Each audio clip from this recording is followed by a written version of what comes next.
हाय, मैं श्यामन। ये मैं एक शॉर्ट शॉर्ट नोट्स बनाया हूँ, मतलब एकदम छोटा सा एक टॉपिक, एक छोटा सा एक वीडियो बनाया हूँ। उसमें सबको इम्पोर्टेंट टॉपिक्स जो है वो सब मैं डिस्कस करवाया हूँ, ठीक है। जैसे देखिए, जैसे यूनिट 1 है, उसमें सबका 2 क्वेश्चन लॉन्ग आएगी, है ना। 2 क्वेश्चन जो लॉन्ग क्वेश्चन आएगी वो आएगा आपका Thevenin's theorems, only theorems circuit, DC circuit का जो थ्योरम्स पढ़ाया था मैं। थ्योरम्स 4 टाइप का थ्योरम्स पढ़ाया था मैं। Thevenin's theorem, Norton's theorem, maximum power transfer theorem and superposition theorem. इस 4 में से क्वेश्चन आएगा आपका। 15 नंबर क्वेश्चन नहीं आएगा, 2 क्वेश्चन आएगी, ठीक है। अगर ऊपर 75 का फुल मार्क्स हो तो यहाँ से 2 क्वेश्चन आएगी। और शॉर्ट क्वेश्चन आपका आएगी, 1 या 2 शॉर्ट क्वेश्चन आपका आएगा, वो 3 नंबर का क्वेश्चन आएगी, ठीक है। वो आपका एक्टिव एंड पैसिव नेटवर्क से हो सकती है, एक्स्ट्रा डेल्टा कन्वर्सन से हो सकती है, डिपेंडेंट इंडिपेंडेंट सोर्सेज से हो सकती है, टेम्परेचर रेजिस्टेंस कोफिशिएंट से भी हो सकती है, ठीक है। टेम्परेचर रेजिस्टेंस कोफिशिएंट जो होता है उसको सिंपली ये वो फार्मूला बेस्ड न्यूमेरिकल आएगा, उसमें सिंपल फार्मूला बेस्ड एक न्यूमेरिकल आएगी। और लास्ट बार आ भी चुका है, लास्ट को एक एग्जाम में आई है, तो उसमें डायरेक्टली फार्मूला बेस्ड फार्मूला में डाटा सब फिल कर दीजिएगा, कैलकुलेटर से कैलकुलेट कर दीजिएगा, उसमें आपका आंसर आ जाएगा, ठीक है। और थ्योरम सब में जो है, थ्योरम सब में क्या है, थ्योरम सब पे स्टेटमेंट पूछेगा, उसके साथ एक न्यूमेरिकल दे देगा जो आपका मतलब लॉन्ग क्वेश्चन में आएगी, ठीक है। 2 क्वेश्चन आएंगे इसमें, हो सकता है कि थेवेनिन्स का दो, एक मैक्सिमम पावर ट्रांसफर कर दिए, एक नॉर्टन्स का दो, एक superposition theorem. Superposition theorem common है, उसमें देता ही रहता है, सुपरपोजिशन थ्योरम में देगा ही। और ये तीनों जो है ना, नॉर्टन्स मतलब थेवेनिन्स में Norton's and maximum power transfer, तीनों एक दूसरे का पूरक, मतलब एक आप मतलब अगर थेवेनिन्स को पढ़ लेते हैं तो आप नॉर्टन्स इजीली पढ़ सकते हो। अगर आपको थेवेनिन्स का नॉलेज है तो आप मैक्सिमम पावर ट्रांसफर भी पढ़ सकते हो इजीली, ठीक है। तो ये तो आपका यूनिट 1, ठीक है। यूनिट 1 के इस कुछ कुछ इंपॉर्टेंट टॉपिक जो है मेरे आधार पर मैं इसको बैठाया हूँ, यहाँ पे लिया हूँ, ठीक है। तो देख लीजिएगा एक बार बढ़िया से। लॉन्ग क्वेश्चंस भी 4 आएगा, 4 से क्वेश्चन छूटना नहीं चाहिए, 4 से आपको 2 नंबर को 2 क्वेश्चन पकड़ा जाएगा, इजीली पकड़ा जाएगा ये आपका। उसके बाद यूनिट 2 आते हैं। यूनिट 2 में सबसे इंपॉर्टेंट जो होती है वो आपका रेजोनेंस होते हैं, सबसे इंपॉर्टेंट जो होती है वो रेजोनेंस होती है, ठीक है। रेजोनेंस में 2 आते हैं, एक सीरीज रेजोनेंस, एक पैरेलल रेजोनेंस आती है, ठीक है। रेजोनेंस में 4 क्वांटिटी आपको फाइंड करनी रहती है, ओमेगा नॉट का, क्यू का, ठीक है, और ओमेगा 1, ओमेगा 2, ठीक है। ये सब 4 चीज़ होते हैं, क्वालिफैक्टर होता है, एक बैंडविड्थ होता है, ये 4 चीज़ क्वांटिटी जो होता है, 4 चीज़ क्वांटिटी का ही आपको पूछेगा, ड्राइव करने के लिए पूछेगा, है ना। तो इसको अब मैं पढ़ाया हूँ, उसको पढ़ लीजिएगा, बेसिक वहाँ से बेसिक भी पूछ सकता है शॉर्ट क्वेश्चन में, ठीक है। उसके बाद जो क्वेश्चन पूछा जाएगा उसी टॉपिक का, एक तो रेजोनेंस से आएगा ही, सेकंड एक क्वेश्चन आएगा वो आरएलसी सर्किट बेस्ड रहेगा, है ना। आरएलसी सर्किट में आरएलसी सर्किट रहेगा, साथ में वो पावर ट्रिंगल हो सकता है, वोल्टेज ट्रिंगल भी, वोल्टेज इम्पीडेंस ट्रिंगल भी रह सकता है, मतलब चारों को, तीनों को इंक्लूड करके एक क्वेश्चन आपको पूछा जाएगा यहाँ से, ठीक है। मैं इस टाइप का क्वेश्चन बहुत सारा मैं बना चुका हूँ आपका। ये जब ये क्वेश्चन में यूनिट 2 में जो पढ़ाया था, ठीक है, ये बहुत इंपॉर्टेंट है, न्यूमेरिकल्स आएंगे। देखिए यूनिट 2 जो होता है ना, इसमें जो न्यूमेरिकल्स आएगा खाली, ओनली जो लॉन्ग क्वेश्चन होता है मैक्सिमम न्यूमेरिकल्स ही आती है इसमें, मैक्सिमम मतलब अगर 30 नंबर का 15 नंबर का लॉन्ग क्वेश्चन है तो उसमें से न्यूमेरिकल्स आपका 12 नंबर का न्यूमेरिकल्स रहेगा, हो सकता है 2 या 1 नंबर का आपका थ्योरी रहेगा, थोड़ा थ्योरी मतलब डिफरेंशियल की जगह रह सकती है, ठीक है। और एक आता होगा first order RLC circuit. First order RLC circuit में पढ़ाया था, उसमें से जो टाइमिंग का था ना, switching on, switching off, T=0, T=0 minus, T=0 plus, ठीक है। तो वहाँ से भी क्वेश्चन पूछ सकती है, वो आपका सिलेबस में है, एक बार कोई प्रीवियस ईयर में क्वेश्चन पूछा है शायद, वहाँ से भी क्वेश्चन आपको पूछ सकती है। तो ये थोड़ा देख लीजिएगा, मैं पढ़ाया इसको बढ़िया से पढ़ाया हूँ, ठीक है। और शॉर्ट क्वेश्चंस में आपको वही बेसिक सब आएगा, रेजोनेंस का बेसिक आएगी, ठीक है। पावर सिस्टम क्या होती है, 3 टाइप का पावर होता है, उसका डिफरेंशियल क्या होती है, फेजर क्या होता है, फेज एंगल क्या होता है, फेज डिफरेंस क्या होती है, आरएमएस वैल्यू और एवरेज वैल्यू बहुत इंपॉर्टेंट है, ये आना चाहिए इसका, ठीक है। उसके साथ form factor and peak factor, इसमें एक न्यूमेरिकल्स भी दे सकता है। न्यूमेरिकल्स बोले तो शॉर्ट क्वेश्चन में आएगा, न्यूमेरिकल्स बोले तो, और जैसे फुल वेव रेक्टिफायर का RMS value and average value find करने के लिए बोल सकते हैं, ठीक है।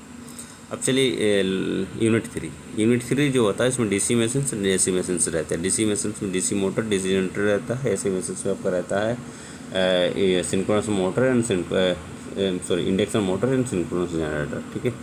तो ये थोड़ा सा लॉन्ग क्वेश्चन है, मतलब लॉन्ग टॉपिक हो गया, लॉन्ग टॉपिक है, लेकिन मैं जो पढ़ाया हूँ ना उसको बहुत शॉर्ट करके मैं पढ़ाया हूँ, तो उसको पढ़ लीजिएगा तो आपको वहाँ से क्वेश्चन पकड़ा जाएगा। जैसे डीसी मशीन्स हुआ, डीसी मशीन्स का आपको मैक्सिमम अगर थ्योरी आपको पूछेगा तो उसको working principle of DC machines पूछेगा, ठीक है, वहाँ से आपका थ्योरी होगा। एक EMF equation and equivalent circuit diagram of DC machines होता है, यहाँ से आपको न्यूमेरिकल्स पूछेगी, ये पूछेगा ही, यहाँ से हर एक साल पूछता है, यहाँ से न्यूमेरिकल्स पूछेगा यहीं से। EMF equation equivalent circuit of DC machines में पढ़ा चुका, shan't machines, series machines, compound machines, ठीक है। तो वहाँ से जो न्यूमेरिकल्स आती है वहीं से न्यूमेरिकल्स बनेगी आपका।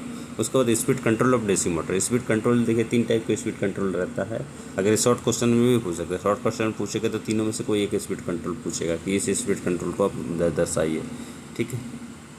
उसके बाद आप working principle of 3 phase induction motor ये पढ़ाएगा। Working principle of 3 phase induction motor ये बताया आपको आ सकती है, ठीक है। और 3 फेज इंडक्शन मोटर में हम लोग वो भी क्वेश्चन आ सकते हैं शॉर्ट में, कि 3 फेज इंडक्शन मोटर में हम लोग रोटर में मतलब आर्मेचर वाइंडिंग जो होता है वो स्टेटर में क्यों रखते हैं, उसको रोटर में क्यों नहीं रखते, उसका काउज में बता चुका ऑलरेडी लेक्चर में, वो क्वेश्चन आ सकते हैं।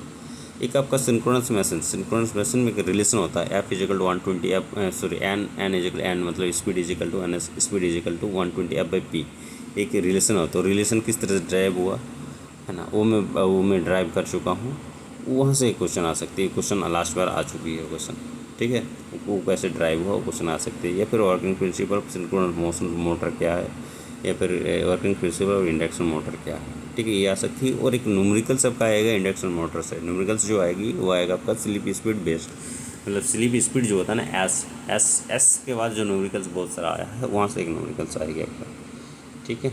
मैं इसमें पढ़ाया हूँ एक आपका working principle of induction motor जो है उसको एंड स्लिप स्पीड दोनों को मिला के एक बहुत बढ़िया एक क्वेश्चन आपको पूछा गया था। 6-7 उसमें छोटा सा क्वेश्चन था, है ना, एकदम शॉर्ट क्वेश्चन टाइप का था, तुरंत निकल रहा था। तो वो क्वेश्चन देख लीजिए, वहाँ से आपको पूरा इंडक्शन मशीन क्लियर हो जाएगा। उस टाइप का क्वेश्चन आपको पूछ सकती है इसमें।